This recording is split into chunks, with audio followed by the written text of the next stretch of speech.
everyone, and welcome to the inaugural episode of the Romance Edit. We are very excited to be here today. I am Hannah Rossiter. I'm an editor in the Mills and Boon team, and this is my lovely colleague. I'm Soraya, and I'm also an editor in the Mills and Boon team. And today we are super excited to be talking to you about all things October releases. We've got some amazing books in store that we're going to talk about. So without further ado, I think we're just going to dive in and talk about all the things we're super excited about this month. So first things first, The Lady's Scandalous Proposal by Palia Belgado, which I'm such a fan of, and then also The Forbidden Prince He Craves, which I know we have talked about a lot within the office and how much we love it. Both my authors, so I'm really passionate about these books. And with good reason, they are I'm amazing. not biased at all. The bias is highly worth it. And they both reimagine a myth and a fairy tale, so I'd love to ask you to talk about Palia's Mills and Boon historical title, which is a retelling of the myth of Hades and Persephone, and then Lorraine's Mills and Boon title, which is a reimagining of The Little Mermaid. So can I actually talk a bit about that? Yes, sure. So Palia actually made a quartet of books about women in STEM in the Victorian times. They're all so good, super spicy if you like spicy romances. So this one is about a Scottish debutante called Persephone, and basically she's a huge geek. She really loves the distillery business because her family owns one, and she's decided that she doesn't want to ever get married and she wants to be a spinster, but she's like, I really want spice lessons, not in those words. So she gives a proposition to Ransom, who is a gambling is it a gambling house? Yes, It's a gambling house. And he owns one of those in London. It's really notorious, it's really famous, he's really super hot, and they basically enter this illicit heat-filled affair, but on the down low, and it's really good. And obviously love is found along the way, but it's really cute. She's really sweet, and even though she's quite innocent at the start, she's still quite feisty, and she really knows how to go after what she wants. I would recommend reading all the books in the series, but yes, they can be read in any order as well, don't worry, it won't be confusing. I made sure of that as an editor. And I would highly recommend to aid your enjoyment. My favourite thing is reading Soraya's notes for the spice scenes, because I feel like it just adds a layer, and the spice is well worth it, so highly recommend. I promise, because I post a lot of edit notes where I'm just screaming about the spice scenes, but I promise I actually am a good editor. It's just there's no point in posting my editorial notes because that's boring, there's no fun in that. Soraya is our very best. I can attest to that. So is Hannah as well, not just me. And then the second one is The Forbidden Princess He Craves by Lorraine Hall. She is one of my Modern and Presents authors, so she does really great billionaires or royal romances. She is again very spicy, and she writes really good intense romantic relationships with really headstrong and witty heroines, and either really playful or really oh my god, I can never fall in love heroes.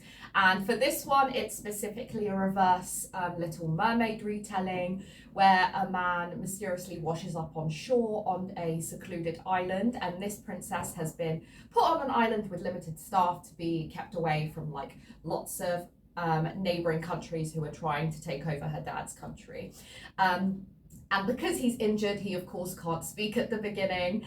And so this relationship that's built for them is basically based less on words and more of not physical chemistry either, it's more emotional chemistry. And it's really great to see how she builds that sort of relationship without using words too much and without using physical touch and things like that. It's really powerful, it's really intense.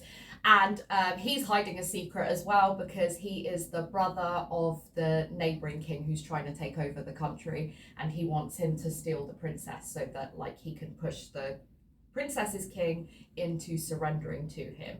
So it's all lies, deception, sexiness. Like, oh yes, it's so good. Lorraine's got a bunch of retellings that she's done, which is really great. Another one is an Anastasia retelling called Hired for His Royal Revenge, which is so sexy and so good as well, and very funny. So yeah, those are my two. I mean, like, if that doesn't give you an endorsement to buy those books, I really do not know what will. But yeah, here are the covers as Soraya showed, and if you go down below, you can find the links as well, so be sure to buy them because you will not be disappointed if you read these two titles. And like Soraya said, I would highly recommend reading the whole quartet of Pallias because they're kind of unput-downable, amazing books. Yeah. So with fourth one isn't out yet. I'm editing it now, but it's very good. It's very, very good. So yes. Buy, please, they're amazing.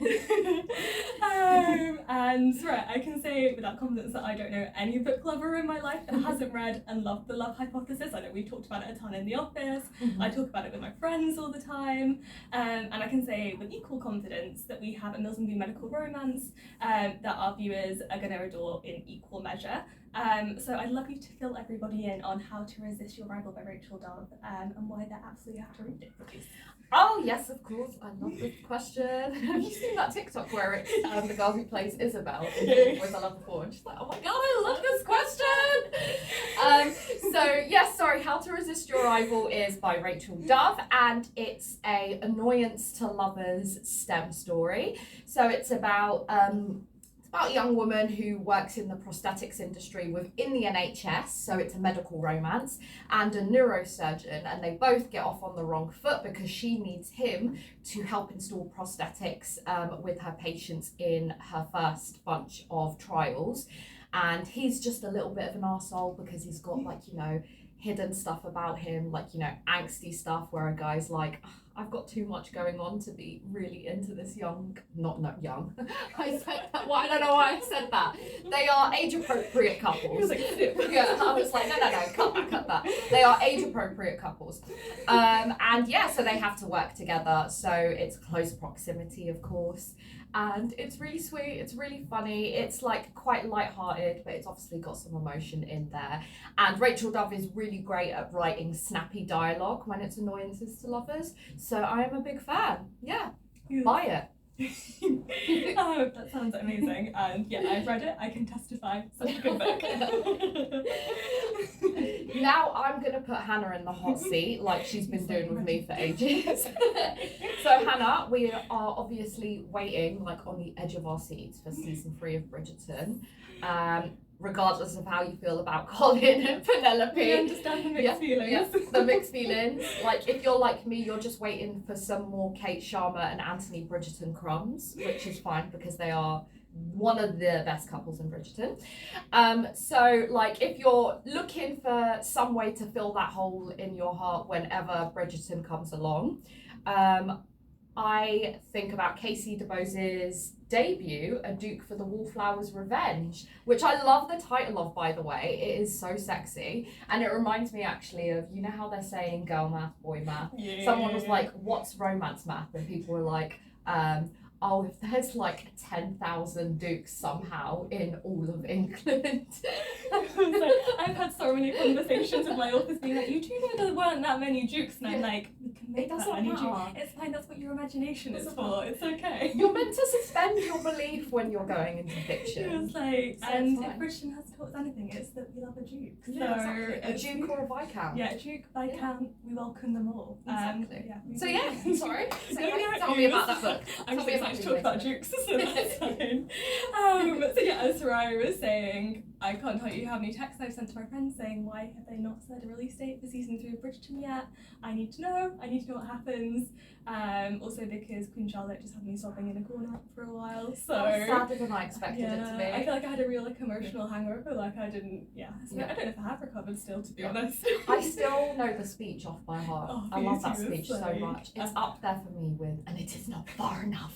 It's like, I realised that we did a presentation not long ago and we used it as an example of a great hero for King George, and I was still crying and I was watching it maybe for like the 100th time, but that's what a good show does to you. And speaking of good shows and what they do to you, also good books and what they do to you. So yes, A Duke for the Wallflower's Revenge by Casey DeBose.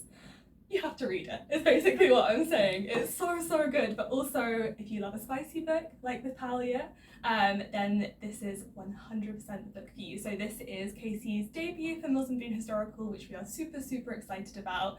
And what I love most about this story is the strong heroine within the story. I feel like she knows what she wants and she's gonna get it. She's the one who's taking the lead in this story, which is so amazing to hear. So yeah, she strides up to our hero. She says, I need you to help me out. And I also need you to give me, as Soraya has termed it, spice lessons. And I think this is a phrase we should use now. Yes. And I don't want to spoil too much because I don't want to give too much away, but 10 out of 10, 11 out of 10, please pick this book up. It's amazing and the heroine will forever have your heart. So yeah, as you said, it'll be down in the link below if you want to find out more, but please read, so good. I just realised we don't have a copy of that in the office, so just put one here on my face, like digitally, so we can see what it looks like. The cover is gorgeous. The heroine's got, as you will be able to see hopefully, this stunning like blue dress, and the chemistry between the models is amazing. So yeah, hopefully it will appear soon. That's my favourite part about when the historical covers come in, because like the models that they dress up, I always love seeing their outfits and the type of like eye contact they have. Like this is why I love this one. You can't even see his face, you see her face, which like, you know, is good for me. And look, she just like has like such a great like I want you type of face. My favourite thing is seeing like all the outtakes from shoots as well, and like you can really tell if they've got chemistry in real life, which is so fun to see. And obviously we'll never know, but I kind of hope some of these couples get together in real life because we love a romance story everywhere, not just in our books. That's also why I couldn't be an actor doing like a rom-com or a romance, because how am I not meant to fall in love with you? I feel like also because like you just see everything on my face, so I feel like I would just blush like 100% of the time and be like, I'm shy. I'm just going to be red for the rest of the day and filming, and I'm supposed to go home to like my significant other and pretend I'm not in love with you as well. I'm like, I just need to hide in dignity, this is too much. Moving on, so Hannah again.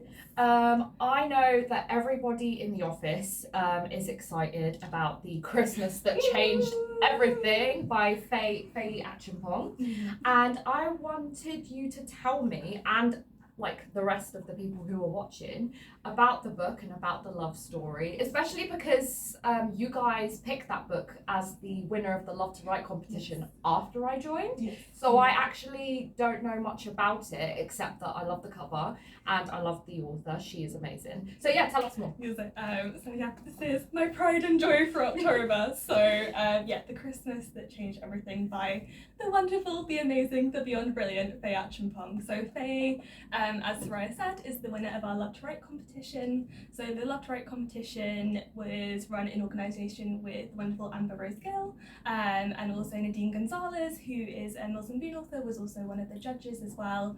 And yeah, we had some amazing submissions, but they just stood out kind of as soon as I read it. I was like, this story has my heart in every way. And she'd only submit 5,000 words, so I think if you read 5,000 words and have that feeling, you know you're on to a winner. That's how you know someone's a writer.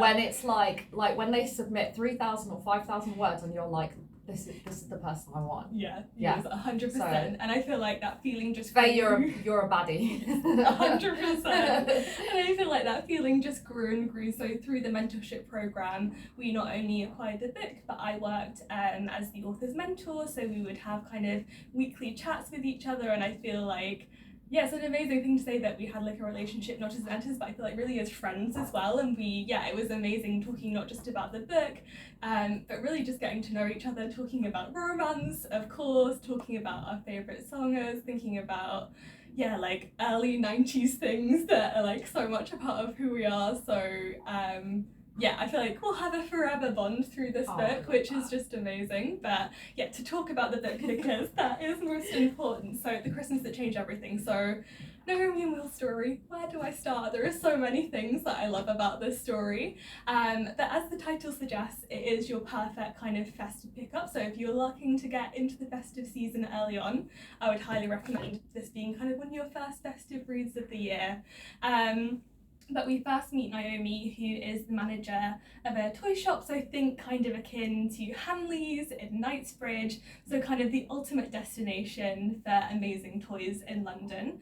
And I think as soon as you meet Naomi, you'll relate to her so much, you'll just get her. She's one of the most wonderful characters I've kind of seen come to life on page, and it's wonderful getting to know her more and more page by page, but also watching her let herself fall in love as well. So Naomi, I think, as we all have, has been in a bad relationship before. She's decided that she kind of wants to stay away from love for now, and I think that's such kind of a relatable thing for so many people. I've definitely been there, until Will, the grumpy accountant, walks into the office and she needs to wrangle him in because the Santa for Santa's Grotto is ill, there's no one there, it's going to spell disaster for Christmas, so Will must be roped in. Will is not keen on being roped in.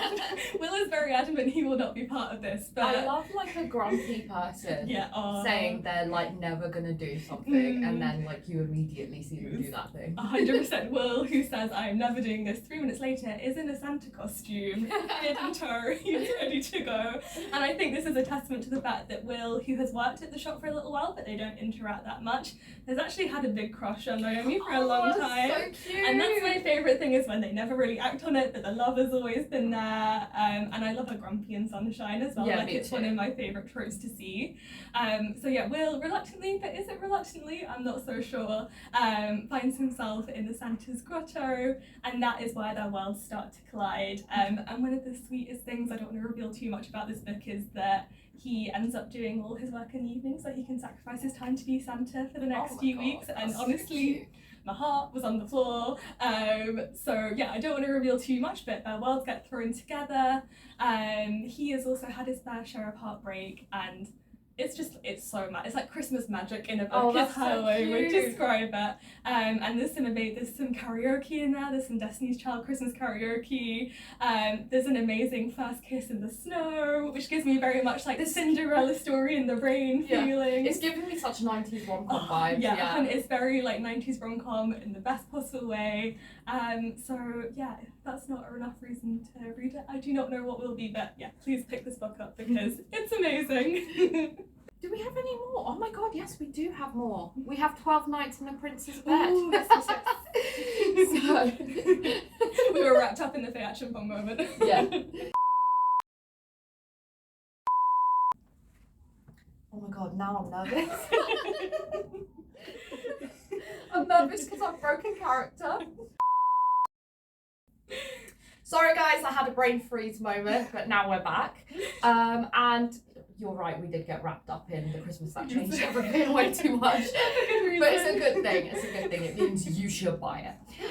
So on the note of Christmas, even though these are our October selection, it's still never too early to get into the groove of Christmas, in my opinion.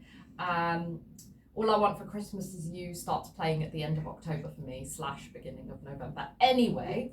But yes, on the note of Christmas, Hannah, why don't you talk us through Snowbound Christmas with the Italian doc by Annie O'Neill? Absolutely. So as Soraya said, Christmas can never start too early, and it's probably a good thing that Spotify Wrapped only takes you up to October, because oh my god, yeah. Otherwise it would just be Mariah Carey's All I Want for Christmas Is You, which I'm not mad about, but it's good to have some diversity in there. So first up is Annie O'Neill's Snowbound Christmas with the Italian doc. So this is my petition to be #1 member of the Annie O'Neill fan club. I feel like she's just fun in a book, and if you've ever met Annie in person, she's like walking sunshine is how I would describe her. And so cute, walking sunshine. And I feel like her books are book form of that sunshine.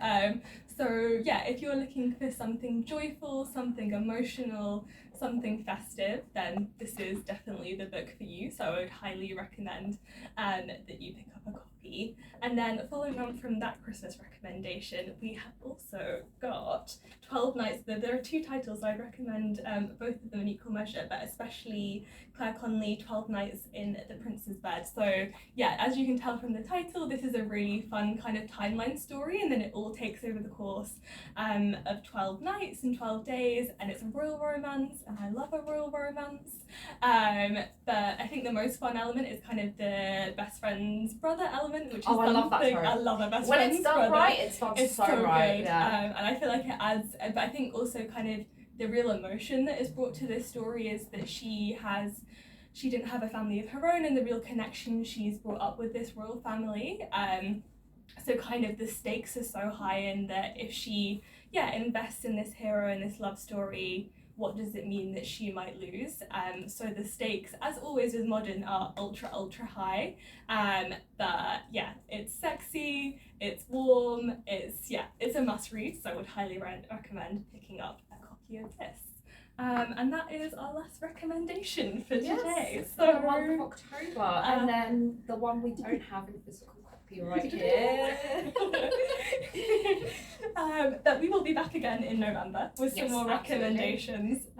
But yeah, please, if you're excited about any of these titles, please put your comments down below. Because we want to share the excitement, and I think we'll just leave you with the idea of please read them. They're amazing. Thank you for listening to us. Oh my god, this is how you know it's really early in the morning in the office, because I haven't switched on to say words properly yet. But thank you for listening to us for half an hour, 20 minutes, half an hour. I can't do maths, but yes, thank you, and keep an eye out for the next one. Okay. Bye. Bye.